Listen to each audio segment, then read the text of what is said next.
Yeah, man. All right, what's good? What up? Man, for the people who don't know you, introduce yourself and what you do.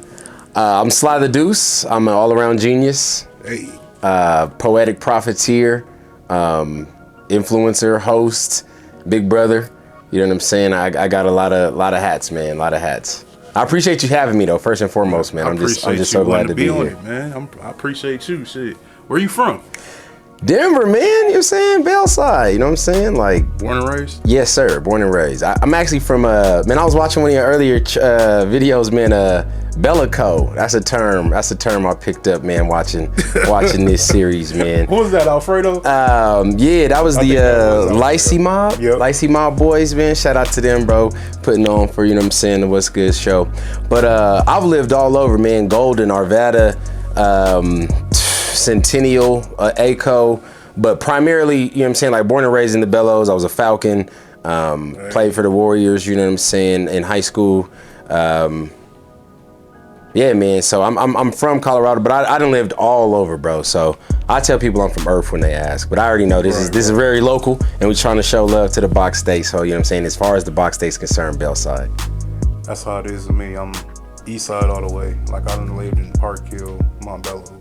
But my origins is the east side. I went to school all years. Okay. At east side schools, so I am from the east side, even though I stay in a non-east side area. Okay. Transplant. Right. Exactly. And we all got them cousins and relations, and you know what I'm saying. That's how it is. Exactly. Man. Everybody know everybody. So shit, how was your childhood out here? Man, I had glasses. Boy, I was chubby with glasses in the Bellows, bruh. So it built character. It was character building. Disrespect. That's another word for their disrespect. It was definitely. It was. I don't want to make it a misrepresentation though either. It was dope, man. I mean, it was awesome. Y'all know, Maxwell Park, No Name Park. You know what I'm saying? I spent a lot of time with my cousins. I have memories. Like everybody got memories, man. Except my memories got like Stolos in them and. You know what I'm saying? We used to play cops and robbers on our bikes, but like for real, like really 5 of y'all as the cops. And nobody ever wanted to be the cops. You know what I'm saying? Everybody wanted to be the bank robbers or whoever, but we would be on them bikes, on them 10 speeds and stuff, like really tearing up and down the street, bro. Tearing up and down Auckland, Dayton, man. I'm talking about all over, bro. So it was good, man. It was good. You ever bust your ass on them bikes? What? I'm talking about down in them ditches where you used to do like this in them ditches, bruh. Hey, shout out my homie Rocksteady, actually, bro. He in a World Movement, bro. The whole squad, but my homeboy Rock, bro. He ate it once. But yes, I have certainly. See how I try to deflect? It's still a painful memory for me. I started trying to bring up how somebody else bust their ass. But absolutely, man. Actually, I remember one time, man. Nah, we ain't even gonna go there. You ain't asked me that. Man, I admit, man, one time I was out here as a kid and it snowed and we was playing down in the motherfuckers and I got stuck. Because it was just ice. It was slippery. Yeah. I was down there for an hour trying to get back up. Down in the ditch? In the fucking trench, it was fucking ice. Not the hour. 2 steps up, you slide. Did the homies stay the whole hour? Man, my cousins, most of them stayed. It's that most. Down to like me and Rod at the end, or me and Kegler or somebody. That sound like one of them days you find out who your partner. Who gonna hang in there? And you finally helped me out that motherfucker, man. That's what's up, man. That is what's up. I would never go down on one of them motherfuckers again. Now, did they have those over on the east side? Those like trenches? No, we was in the Bellows. No, I'm asking though, but did they have those on the east side? Okay, I was like, I only know about them. That's how I be knowing I'm in the Bellows when I see them again. I'm like, I don't even know if we got them other spots in the state. No, we had alleys on the east side. We had alleys and real dumpsters. In real dumpsters, huh? Always on fire somewhere. Damn. Yeah. All right, man, we're gonna transition to, you know what I'm saying, your professional life. We're gonna talk about some poetry and some music, man. For sure. All right, so like what made you get in this? Like what influenced you? What made you fall in love? Man, that character building childhood, so much. So quick wham bam synopsis. As a kid, man, getting my character built every day on the way to a Knight Academy and some of these other fine DPS schools out here. You start learning quickly. Like you better be quick with it. You know, you got to be able to somebody say something to you, you got to be able to say something back quick, right? Yeah. And so I remember being in CCI. I went to CCI, and the homeboy Donnie, man, middle school was so powerful during that time. You know, the tabletop producers, everybody was making beats and stuff. Yeah. Grinding was really, really hot, even though I hate that beat, man. Unpopular That's all opinion. niggas know how to do. I don't want to say I hate the beat, but either way, that wasn't my favorite track, but it was a impactful track at the time, right? Yeah. And so everybody was doing the tabletop producing stuff, and I remember the homeboy Donnie, man, at CCI was just like so cold with the like rapping and the freestyles. And so I started to kind of implement that. Like I wasn't one of the like quote unquote rappers, but I started to realize like when you make stuff rhyme, it puts an extra little sauce on it. And so I started to kind of just be like, people might make fun of me for my glasses or for, you know what I'm saying, being so damn chocolatey or being, you know what I'm saying, I used to have a lot more of me to love, you know what I'm saying, before I slimmed down. But for multiple reasons, I used to get a lot of attention, right? And I didn't always know how to appreciate that attention. But I started to learn, like, if my comebacks and my quips could like rhyme, then it got like extra points, right? And it was like, oh snap, he's extra clever, X, Y, and Z. And so then I think the natural progression of being defensive with rhymes is battle rap. So I ended up, you know what I'm saying, I ended up battle rapping and really going hard, you know what I'm saying, being young and having a lot of that angst. And then, so then I can talk about the progression later, but that's how I really got into it originally. Really started, at least for the energy's sake. And then my first like performance, man, I was 14. And like I said, I was at CCI, and we had this like project where we had to write a rap for Martin Luther King Day. And like whoever won, it was like a little contest, I think, between some different schools. And whoever won got to perform for the mayor at Metro. You know what I'm saying? Got to like perform at the Tivoli. And like for a 14-year-old, that's a big deal, bro. That's a big deal. And so I ended up winning that. Me and my boy at school ended up winning that. And so my first quote unquote like show or performance ever was for the like Denver city board, you know, the mayor and some of those other prestigious folks in the city government. And that just kind of stuck with me, like, this is how it should be. Like, not this how it should be, but like, you know, your first time kind of dictates how you think it should be. Yeah. So it was always just like, wait, I could be in, and it was a small event. I mean, it wasn't like a concert, but it was very prestigious, you know what I mean? It was very exclusive, and it was like, bruh, that's how you do it, you know what I mean? So now I've done like weddings or private, you know, private affairs and stuff like that, and it's like, that has always been so awesome to me, you know what I mean? And then also when you got like concerts and some of the more what I think you consider to be standard veins of music, that came a lot later actually.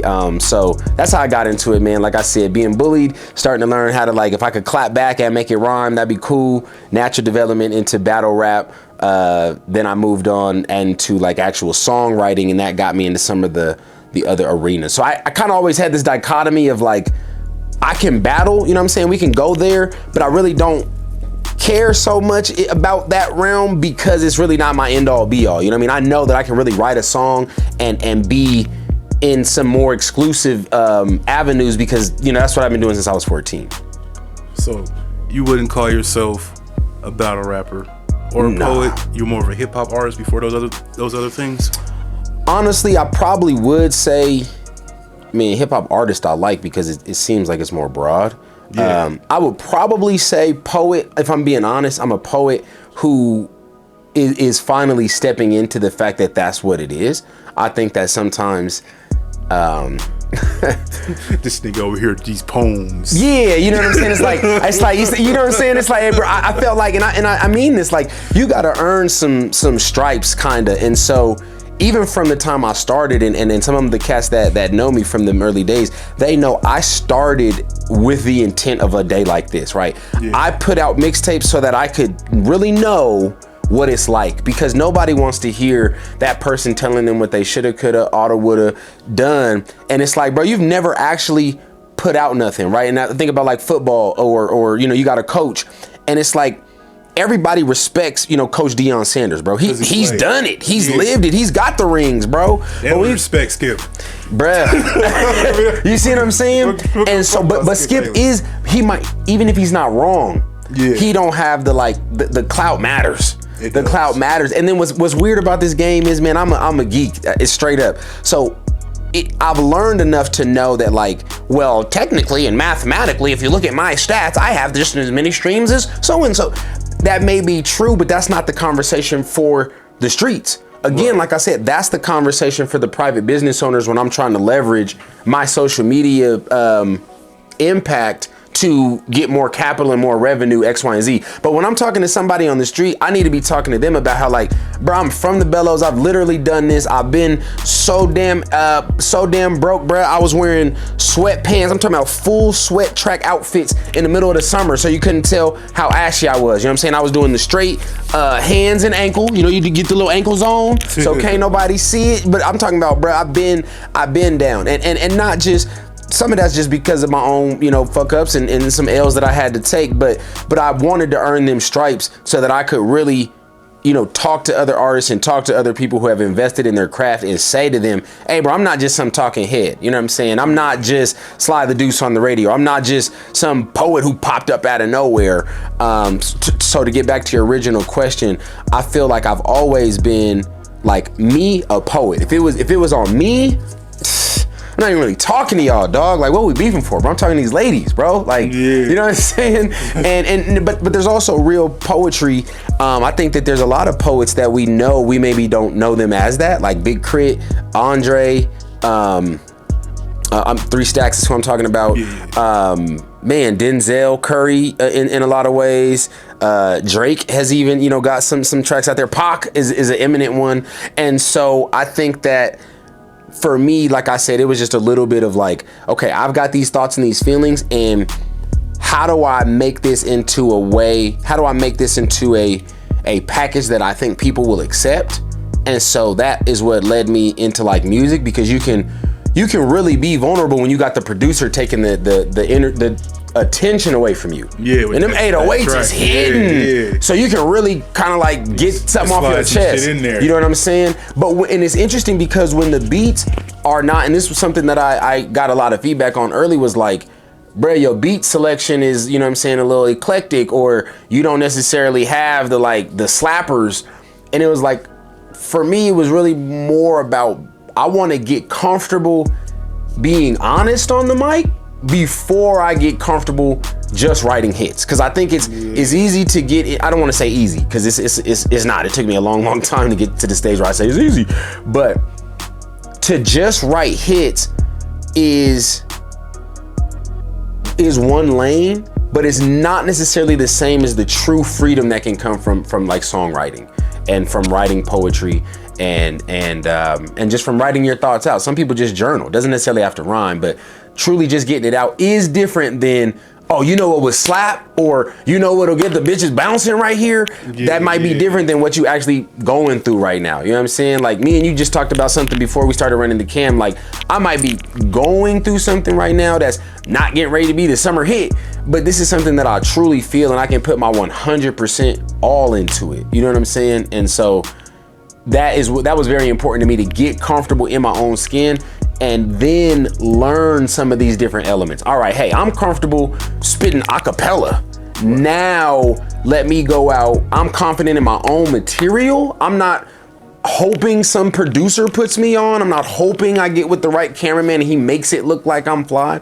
I can have confidence in my own craft, and then I can say, let me go find the best. Let me go shoot a GOAT talk with the best in the 5280. You know what I'm saying? Let me get on the What's Good series, you know what I'm saying, and tap in with some other geniuses in the space. Let me start rocking with Denver Open Media, because now I am confident that I've got something to give them. You know what I mean? You know what I mean? I remember when I was young,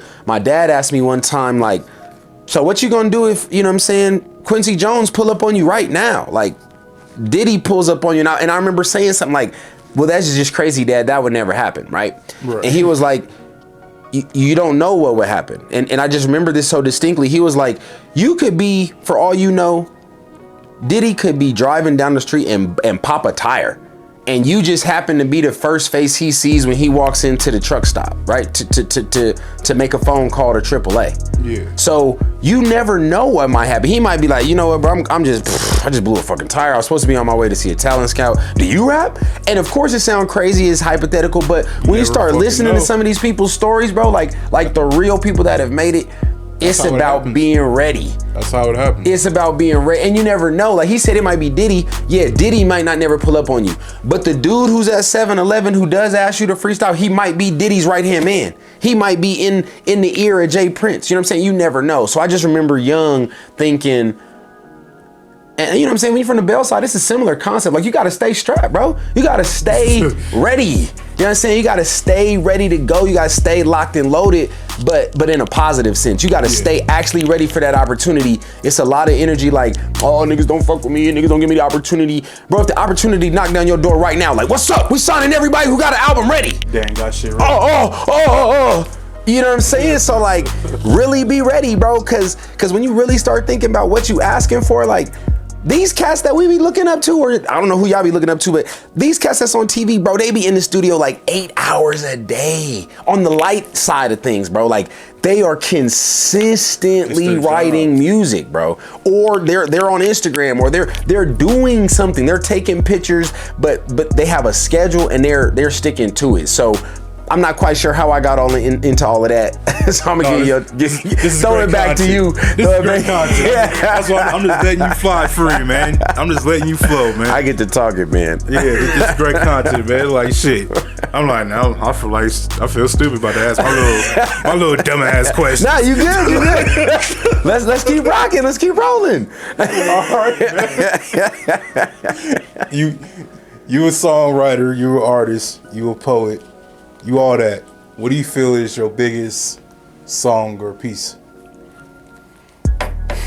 My biggest song? The biggest one, like the one that hit. Man, I'm gonna be straight up with you, bro. It's called "Let Me Breathe," and it's on the Goat Talk. So that piece has been performed, man, in like Maryland, Cali, Texas, Michigan, Colorado, man, like that. That's the one. That piece is powerful, man. It's very, very powerful. I think it's a perfect synthesis of. It's on the screen right now. Well, it's on the screen right now. I think it's the perfect synthesis of all of the elements. If I had to point a person who didn't know anything about Sly the Deuce, right? Like you just dropped into the scene and was like, who is this dude?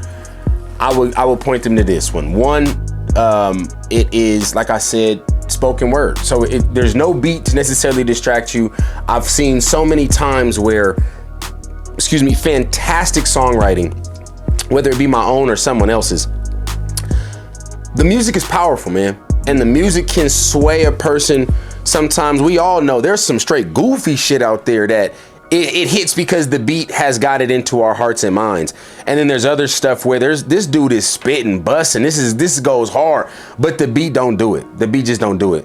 And so I tried to just remove that element altogether, which makes me a little bit more vulnerable as the songwriter. I was about to say that, it makes it naked. But it very much is like, one, I think that's part of the brand. You can hear the confidence. It's not my jewelry. It's nothing that. This dude is really just spitting. Yeah. You can close your eyes and listen. He believes this, right? It also talks about just some of the elements of, coming up, growing up. I mentioned like, betting a stack, trying to come up off some dice, you know what I'm saying? Like I've been down bad and trying to come up. So I talk about that. I talk about family. And it's just really good. Now in its current state, in the Goat Talk version, there's now a visual to go with it. I think it's probably the most powerful piece that I've been a part of. And the reason that I say been a part of is because now it is truly my dream. It is beyond just the poem in my mind. You know what I mean? It's been a poem in my mind. We all got stuff in our mind.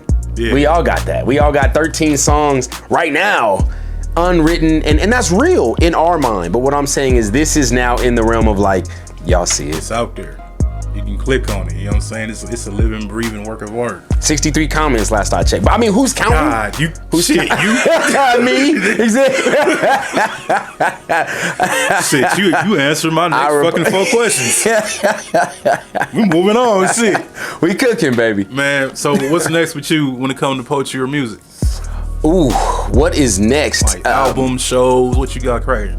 Man, consistently doing shows. I've been working with a conglomerate out here, man, a fantastic company called the Concert app, Concert with a Q. Yeah. They're doing like 10 to 15 shows and events a month, man. So I'm talking about foot on the necks, foot on the gas, pressure, and fantastic artists. So what I'm really doing, man, is I'm like the you know what? You know who I am, bro? I'm the Silver Surfer of this shit, bro. That's fucking good. And if y'all know who he actually is and what he actually does, the Silver Surfer is tough. But his entire purpose, he's a herald. He's the Paul Revere of the Marvel verse, you know what I'm saying? He's here to let y'all know, like, hey, bruh, I'm nice. I'm just opening the door. You better guard your necks, guard your kids, guard your wives, because it's a battalion behind me, bro. I'm just the herald, bro. I'm just here to let the folks know, hey, bro, we own. You know what I'm saying? Like, yeah. We own. So that's really what I think is next for in a macro. As far as micro, I definitely got a show coming up. November 25th, the Black Friday showcase. And again, it's a showcase. It's just hosted by me. Yeah. Hitting Bell is actually going to be crushing that. He was another artist that did a Goat Talk. Fantastic artist out there, man. And he's on my most recent track, Tricky. So that's a perfect segue. Hitting Bell, cool dude, man. Yeah, man. I done worked with him, I think, probably 2 or 3 times. Yeah? Yeah. Man, he about his business, bro. He about his business for real. So, man, I was doing my research on you while I was getting my game plan together. I went on your YouTube channel, man. Talk about the backstory. Yeah, talk about the backstory. What's the backstory? What's the backstory on the backstory? Oh man, the backstory, the videos, man. That's like that was my brainchild, man. And there was a fantastic artist that I met. The very first interview I did was with John Doe, man, and that dude was amazing. But I just remember thinking that not only as an artist is it hard to get put on, but imagine those people who are behind the scenes in the artist world. Like, what's it like for the Vics of the world? What's it like for, okay, you're a DJ, but you're not necessarily, you know, Squizzy Taylor, big shout out. Yeah. But you trying to get put on. What is your journey like? And do you have to wait until you partner up with an AP and blow up before you as a DJ matter? I felt like the answer was no.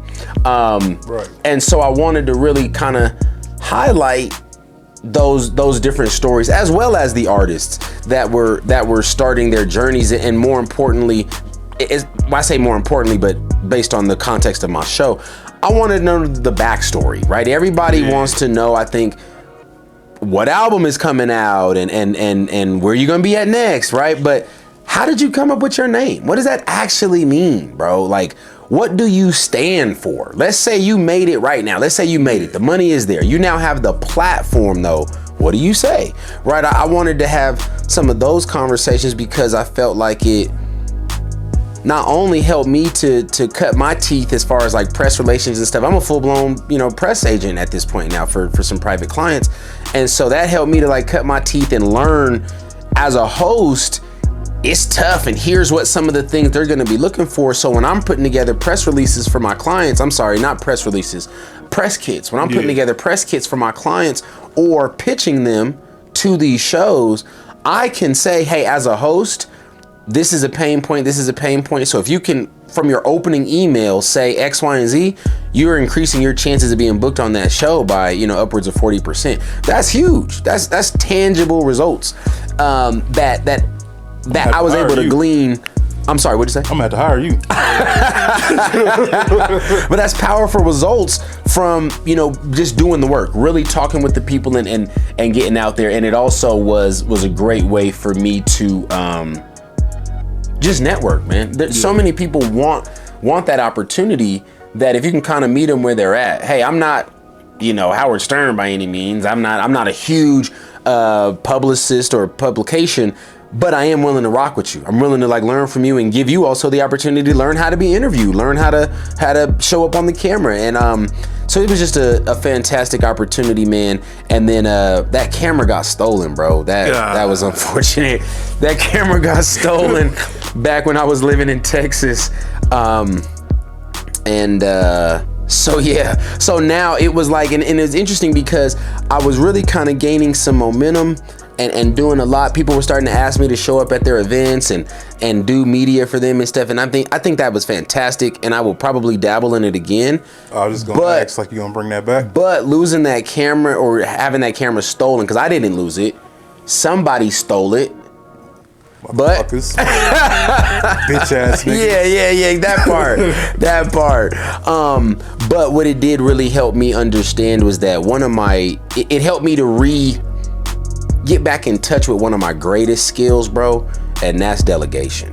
Yeah. Because what you can do and what you should be doing are different, and that took me a long time to really get. And it's unfortunate sometimes when you are not bound by self-doubt, you can slip into vanity. You know what I'm saying? And without thinking though, without. Man, I feel like you telling my story right now. And I don't necessarily mean I'm there. No, it just happens accidentally. But you feel like, okay, I gotta handle this. I gotta handle this. I gotta handle this. I gotta handle this. And then what I started to realize in a nutshell was if you feel like it's your job to put the universe in order, then every single night, whether you're aware of it or not, you're gonna go to bed feeling like a failure. You're gonna go to bed every night and your system is gonna shut down with the final thought of I have not completed the task. Mm-hmm. And it's detrimental to you long run because that task can't be done, right? So again, almost like showing my sci-fi geekery, if you have AI, you've got to give it some program. You've got to try to give it some command that's going to confuse itself. Its own programming is going to short circuit itself. And that's what we're doing to our minds when we quote unquote try to take on too much. And I in no way am trying to let anybody off the hook. You need to be going harder. You need to be going harder. If you're watching this video right now, you're not going hard. I'm just saying at the moment you're watching the video, and I appreciate it.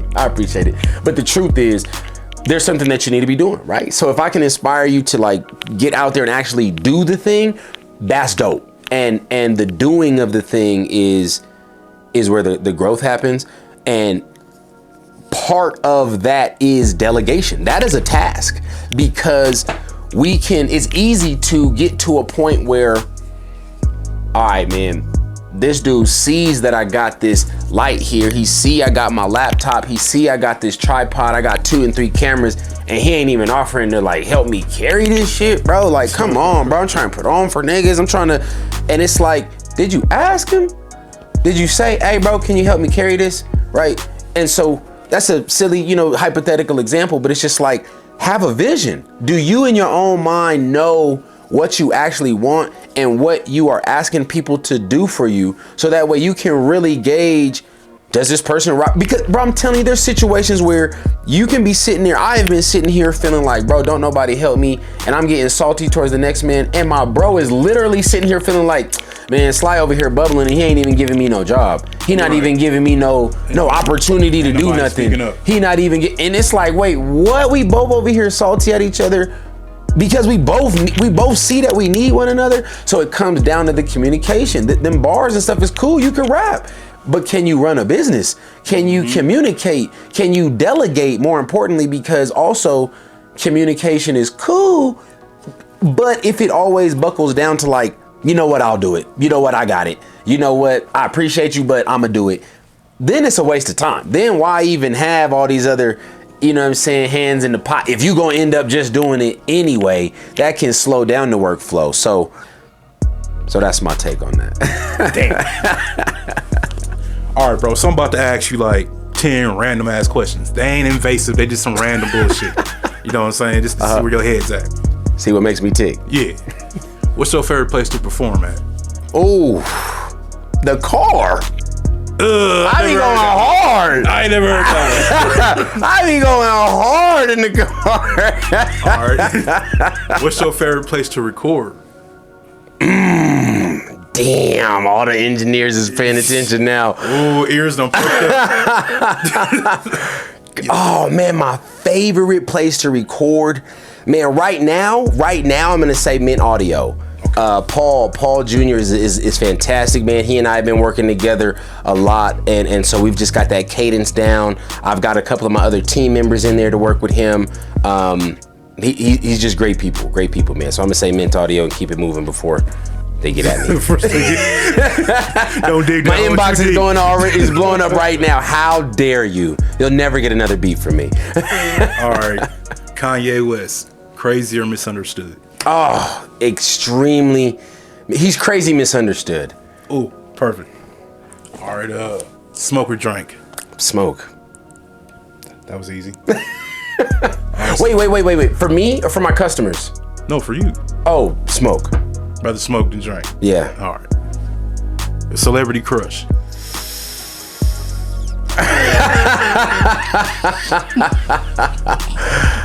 That's a good one.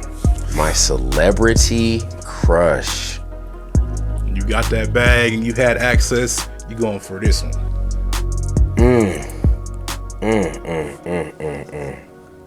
I have to say her name?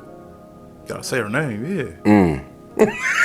She like, what else? See this, he like, what else you gonna do? She might see this, nigga. My celebrity crush, Brody. That's a good one, man. That's a good one. She got to help me get rich.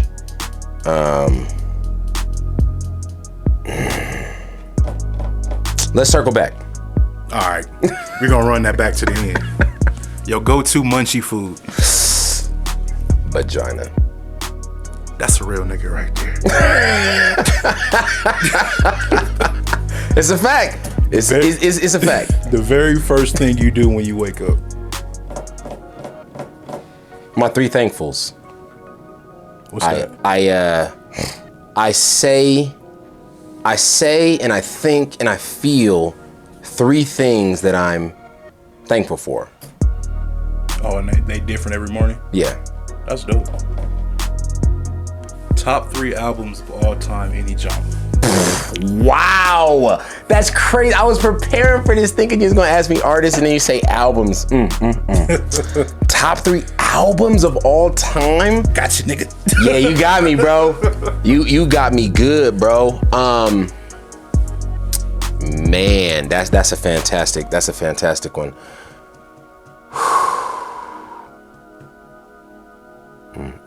Top 3 albums of all time.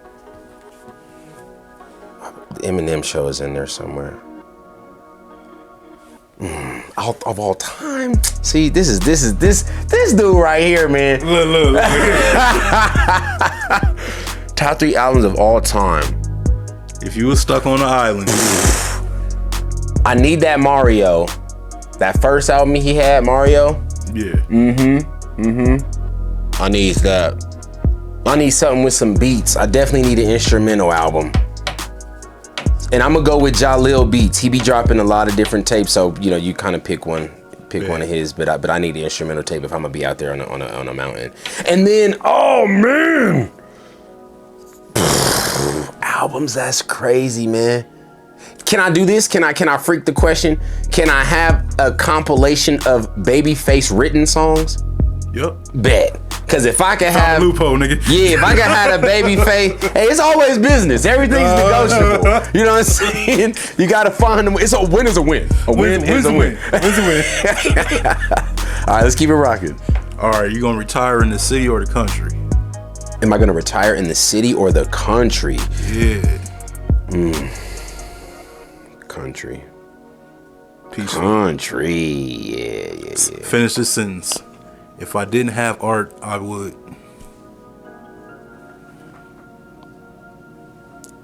Sell drugs full time. Unfortunately. So you a part-time drug dealer? Hey, look, let me go Vlad TV. So you selling drugs back in '93? How you say next question? All right. We're circling back around. Celebrity crush. Ooh, my celebrity crush. Okay, that's a good one. Man, she old now. What the fuck? gonna say Vivica, bro. She was that one. You know who I got a thing for? Who's that? Elise Neal. Oh yeah. I still follow her Instagram like, yo, old ass girl. Hey, I like them wise though, man. I like them. I'm gonna tell you like this, bro. Celebrities, that's where you kind of got me, because I would go with any one of the single chicks in the Walmart family. You know what I'm saying? I'm not much one for. I'm gonna rephrase my question. Like I like them breaded, brother. Royalty crush. Yeah, exactly. I like them breaded, brother. Crush. So you want a Walmart heir? Yes, bro. Yes, I like low key, but like dumb breaded, bro. Like, you know what I'm saying? Like this girl's name is, you know, Jasmine In and Out, and they like, what? Yeah, you know, the In and Out conglomerate. Like, what?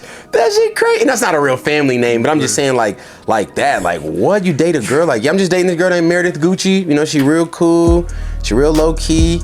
That would be cool with me. But I really do.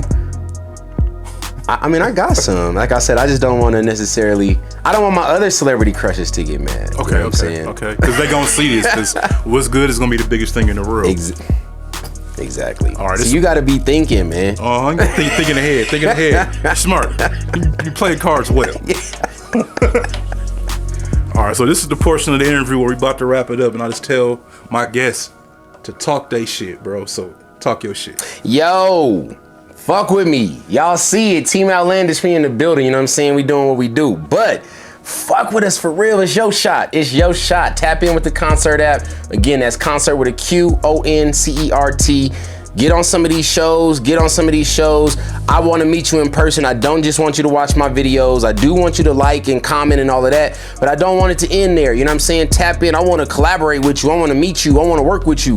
You know what I'm saying? So I want to talk shit on y'all's behalf, real shit, you know what I'm saying? But y'all can tap in with me if you want to hear me on the radio or get your song on the radio. You need to tap in with me. I be on Denver Open Media Radios on Tuesdays. That's 92.9 FM, 89.3 HD3, and online at denver.open.media. So, I mean, my door is open. Let's cook for real. Let's run it up. Let's get rich together. You know what I'm saying? Yes, sir. I'm Vic Carter. This is Slider Deuce. Sure. Slider Great. Slide a motherfucking great. You know what I'm saying? AKA it's been a pleasure. Slide the Mr. In and Out. That's Slide Gucci. Slide Gucci. Walmart. There you go. Slide Walmart. Hey, but you know who's a millionaire though? You know who's like really rich? The CEO of Dollar Store. You know what I'm saying? Like, bro, there's bread in affordability. You know what I'm saying? So let's really tap in. Like I said, what I do is strategic partnerships. That's my whole thing. Even if I can't necessarily win big off the play, putting people in position, man, it really excites me. It really gets me going. So let's tap in. Let's figure out how we can all win together. It's been another episode of What's Good. Peace.